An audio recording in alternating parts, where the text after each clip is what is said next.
Te więźniarki, które były chore, wykończone, które padły, leżały w rewirze, nikt ich tam nie leczył, to osobiście widziałam, jak roje robactwa chodziły po nich falami.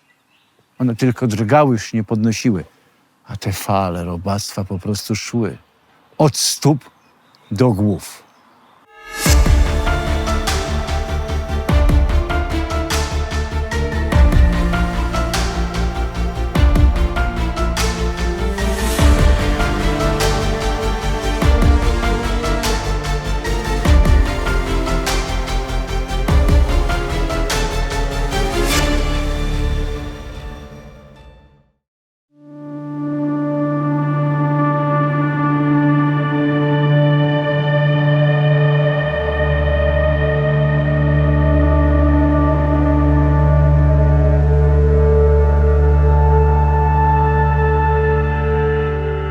Witam Was serdecznie w kolejnej opowieści z przeszłości. Lato z History Story. Dziś opowieść Marii Kurcyszowej, więźniarki niemieckich obozów koncentracyjnych o numerze 12062, która była w niewielkim obozie, małym, 400 więźniarek, ale był piekłem. Były wielkie piekła i małe piekła. Była w obozie Waldbau, w którym w lesie mieściły się hale. Hale były zakopane w ziemię.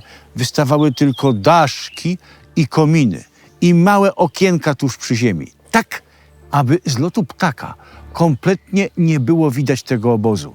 I tam produkowano różnego rodzaju podzespoły i części na machinę III Rzeszy, na machinę wojenną, do różnych wozów pancernych, czołgów, a nawet samolotów odrzutowych. Tak pani Maria wspomina. Powiedziałem, że to było małe piekło, dlatego że głód doskwierał strasznie. Wszędzie były drzewa bukowe. I kiedy jesień i spadała buczyna, to więźniarki, które szły obok tych właśnie wystających daszków, tych hal, które były włożone w ziemię, patrzyły tylko kątem, czy Aufseherka, czyli nadzorczyni SS-manka, nie widzi i rzucały się między rynienki tych dachów, bo tam wpadały ziarenka buczyny. Jak ktoś z Was kiedykolwiek zbierał w buczynę bądź jadł, odkładał, to jest to niewielkie ziarenko. Ale ludzie w głowie z głodu myśleli, że choćby nawet 5-6 tych ziarenek, to już żołądek będzie pełny. Żołądek nie był pełny, tylko się rozdrażniał. No ale głód powodował takie sytuacje, że one na te ziarenka się rzucały. I też pani Maria wspomina, że w obozie można było zaobserwować 3 postawy tych, którzy nas nadzorowali. Pierwsza to ci, którzy wierzą w Hitlera i uważają, że jeżeli mi więźniarce wybiją oko, to Hitler wygra wojnę. Jeżeli mnie więźniarkę włożą twarzą w kałużę i kopną w głowę podkutym butem, aż wylecą mi zęby, Hitler wygra wojnę.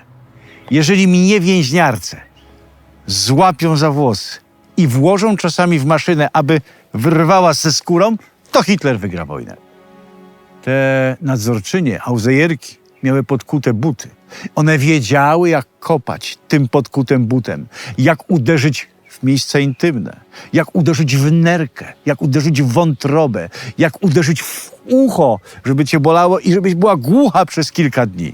Tak, one były ćwiczone. To pierwsza postawa.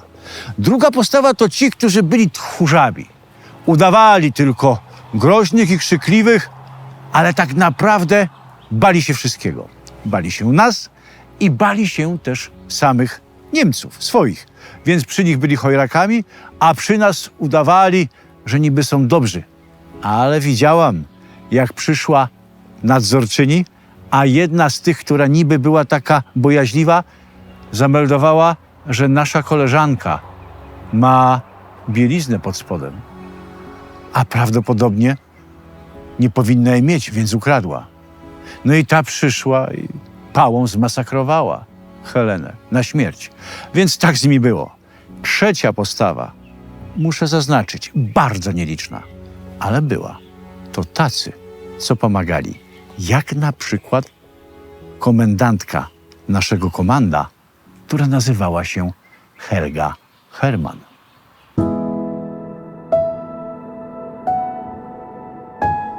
A partnerem dzisiejszego odcinka jest Zajazd Hubert w Walimiu. To najlepsza baza wypadowa w Górysowie. Nie tylko na Wielką Sowę, ale także i w Rizę, bo przecież Sztolnie Walimskie są 300 metrów od Zajazdu Hubert. Bardzo dobra baza, z wyśmienitą kuchnią, z pokojami dla każdego, kto chce wędrować i odkrywać tajemnice Górsowich i oczywiście ze świetnymi apartamentami dla tych, którzy na przykład chcieliby spędzić noc z okazji jakiejś ciekawej rocznicy ze swoją partnerką bądź partnerem. Zajazd Hubert to oficjalna sowiegórska baza kanału History Story. Ten, kto wspiera kanał, może wejść na przykład do Story Roomu i zgarnąć wlepy, które czekają i leżą na stole, albo opaski z okazji urodzin kanału, które miały tutaj miejsce, plakat z autografem, a także wpisać się do księgi pamiątkowej.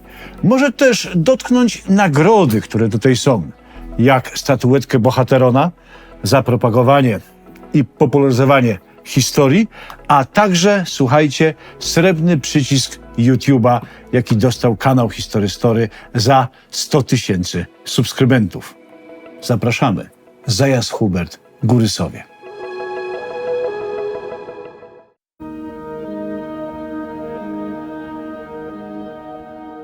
Pani Maria Kurcyszowa wspomina, że miała przyjaciółkę, która nazywała się Krystyna. Zawsze, kiedy przekraczały bramy obozu, coś sobie podawały. Albo kawałek nici, albo kawałek buraka, ziemniaka, ale też ciepłe spojrzenie o tym, że przetrwamy. Dwie auzejerki skatowały pewnego dnia Krystynę do nieprzytomności. Dlaczego? Dlatego, że na hali fabrycznej, w gęstym lesie, ściągnęła z głowy założoną wcześniej chustę. Nie pomagały tłumaczenia, że jest upał, że jest gorąco, że duszno, że będzie bardziej wydajniejsza bez chusty. Nie. Ściągnięto chustę, złamano regulamin, zaczęły ją kopać, a potem chciały włożyć do bunkra. I tu wkroczyła komendantka naszego komanda, Hermanowa, która nie tylko odizolowała te dwie bestie od Krystyny, a także nie wysłuchała ich raportu i nie umieściła Krystyny w bunkrze. Była też potężna wszawica. Wszy chowały się zawsze w szwach drelicha czy pasiaka.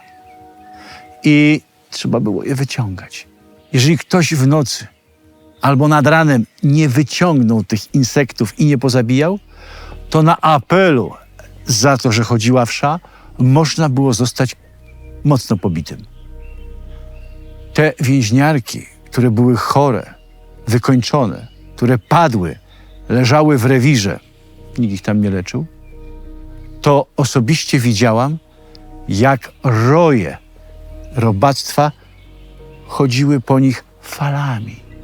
One tylko drgały, już nie podnosiły, a te fale robactwa po prostu szły od stóp do głów. Różna była obsługa. Był na przykład taki majster Lange. Niby dobrotliwy, niby dobroduszny, niby nawet dżentelmeński. Potrafił się uśmiechnąć do więźniarek, nawet skinąć coś tak głową, że tak, rozumie. Ale wewnętrznie był to zgniły człowiek.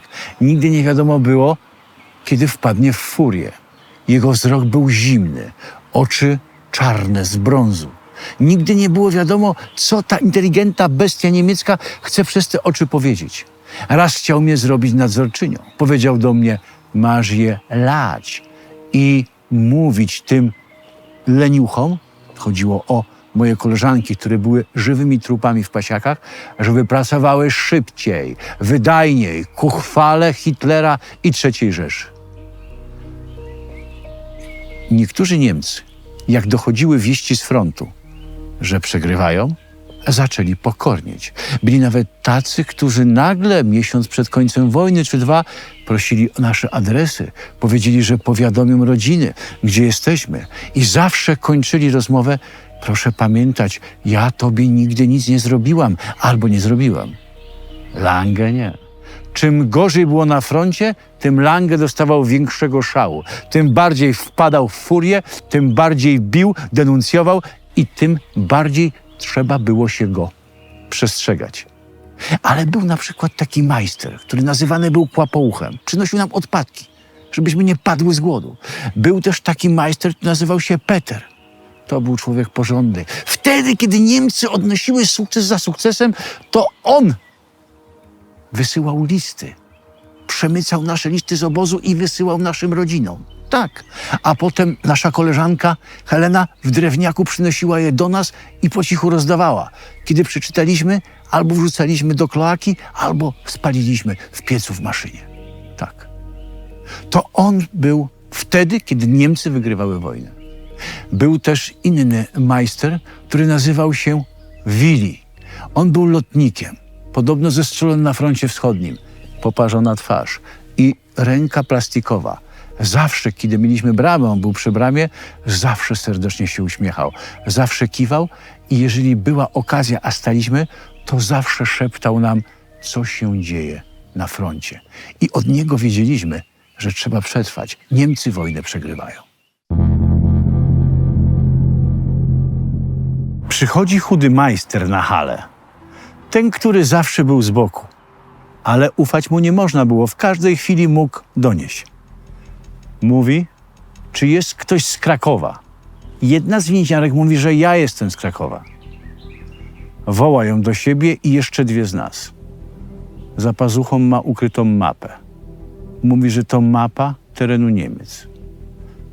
Jeżeli byśmy chciały uciekać, to on tą mapę da. Ale nie za darmo. Potrzebuje adres polskiej rodziny z Krakowa, bo on tam będzie sobie szukał azylu, że pomagał i że są w przyjaźni. Dajemy ten adres, namawiamy tę dziewczynę, żeby dała. Mapa jest kopiowana. Kilkanaście nas zaufanych tą mapę posiada. Zbliża się front. Przyszła wiosna. To była wyjątkowa wiosna, wspomina pani Maria. Ptaki zaczęły śpiewać nad obozem. Wcześniej nigdy nie było ptaków. Nad małym obozem koncentracyjnym Waldbau nie było słychać żadnego śpiewu ptaka. Ale w kwietniu 1945 roku zaśpiewały. I to koncertem. Ziemia zaczęła inaczej pachnieć. I co najpiękniejsze, był jeszcze jeden śpiew, który doprowadzał Niemców do szału. Kanonada dział. Front się zbliżał. Na drugi dzień rozpoczęto ewakuację obozu. Wyszedł komendant i powiedział, że koncentracją lager Waldbau musi być ewakuowany. Więźniarki dostaną po 2 bochenki chleba jako aprowizacja na 4 dni. Kłamał pies kulawy, ale wtedy tak powiedział. Uformowani w komanda wychodzimy przed bramę, a oni przed bramą jeszcze wysypują ze skrzyń margarynę, która już jest zgniła, zepsuta, i chleb, który ma taką warstwę spleśni. Głodne rzuciłyśmy się na to jak stado wilków. I oni jeszcze wtedy, kiedy przegrywają wojnę, kiedy już jest prawie koniec, kiedy uciekają przed nadchodzącym frontem, robią takie spektakle. I śmieją się, że właśnie, tak jedzą świnie słowiańskie. Marsz jest potworny. Docieramy w pewnym momencie do wielkiej cegielni. Rzucają nam zbutwiałą słomę na betonową posadzkę, każą spać. Słychać kanonadę. Bardzo blisko. Leci samolot za samolotem. Nadchodzi koniec. Zaczyna się dziać coś niesamowitego. Otóż nasze strażniczki, te, które wcześniej podkutymi butami katowały i zabijały nas na śmierć, nagle przynoszą chleb albo ze swojego bagażu plecaka sukienkę, żakiet i mówią: że bardzo chętnie wymieniłyby na pasiak. Ha! Teraz pasiak staje się najcenniejszym towarem. Będą chciały się przebrać, będą chciały udawać więźniarki przed wojskami, przed aliantami. I rzeczywiście nagle ta niemiecka suka, która wcześniej rozrwała mnie na strzępy, podaje mi świeży chleb. Daj twój pasiak. Wieczorem słyszę rozmowę młodej Rosjanki. Mów głośniej, mówię, nie słyszę. Uciekajmy, uciekajmy. Nasi są już bardzo blisko. Jest szansa, niedaleko jest las. Uciekaj. Mówię do Krystyny. Krystyna wcześniej była za słaba, ale teraz da radę. Kiedy jest wymarsz, część więźniarek odmawia. SS-mani repetują karabiny. Zaczynają bić. Myślę, że chyba już po raz ostatni. Zaczynają strzelać, bo przecież za to, że ktoś nie chce stać i iść, to ucieczka, kula w łeb. My piątką przeskakujemy mur cegielni i wtapiamy się w las. Boże, te pierwsze minuty są jakieś nie do opisania. Oddech wolności, smak powietrza, który ma właśnie smak wolności, kołuje w głowie. Ale trzeba uciekać. Ale jesteśmy bardzo słabe. Uciekamy w głąb lasu, coraz dalej od komanda śmierci.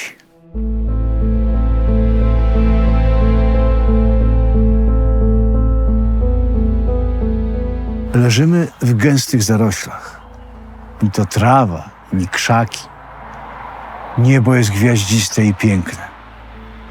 Jedna z Rosjanek chce mi coś powiedzieć, ale przerywa druga. Cicho, oświetla nas. Co? Zauważyliśmy reflektor auta. Widział nas? Nie wiem. Uciekajmy. Nie podnosimy się, powiedziała Krystyna. W Krystynę jakby wstąpiła nowa moc, nowa siła.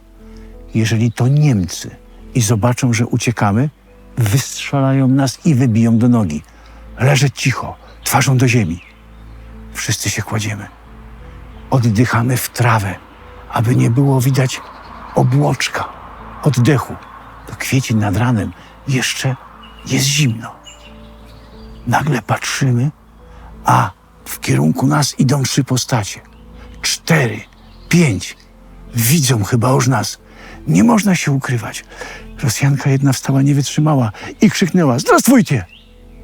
Okazuje się, że to rosyjski zwiad. Czerwonoarmiści idą po cichu. Zauważyli nas. Podeszli i mówią: wy zakluczeni z obozu. No tak, nie martwcie się nic. Armia będzie tu maksymalnie za 3 dni. My taka zwiad. Ale nie idźcie tam w dół w las. Bądźcie tutaj albo czekajcie. Tam dalej, zaraz w łące, jest pusta chata. Jest tam kilka takich kobiet jak wy. My was tam zaprowadzimy. Na dole mnóstwo SS-manów i wehrmachtowców. Niektórzy z SS-manów jeszcze chodzą tam po lesie i szukają takich jak wy, z bronią. Nas jest tylko 5. Nie mamy rozkazu ich atakować. Zresztą przegralibyśmy. Czekamy na siły. Zaprowadzili nas do tego domu i powiedzieli, że dom jest właśnie na takim pustym polu, a oni boją się wychodzić na przestrzeń, żeby czasami nasz snajper nie kropnął któregoś w łeb. Weszliśmy do tego domu. Co mieli, to się z nami podzielili. Za 3 dni przejechała koło domu kanonada sowieckich czołgów. To był właśnie ten dzień, że można było myśleć o powrocie do domu. Ja i Krystyna przetrwałyśmy to niemieckie piekło.